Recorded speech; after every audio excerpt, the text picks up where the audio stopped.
வணக்கம் நண்பர்களே. நம்ம பார்த்துட்டு இருக்கிற வீடு பார்த்தீங்கன்னா ஏற்காடு அடிவாரம் கொண்டமநாயக்கம்பட்டியில் வந்து அழகிய ஒரு வீடு வந்து விற்பனைக்கு வந்திருக்குதுங்க. ஒரு 10 வருஷத்து வீடுங்க அது.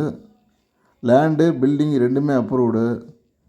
கீழே வந்து பார்த்தீங்கன்னா 3 பெட்ரூமு, மேலே வந்து பார்த்தீங்கன்னா 1 பெட்ரூமு.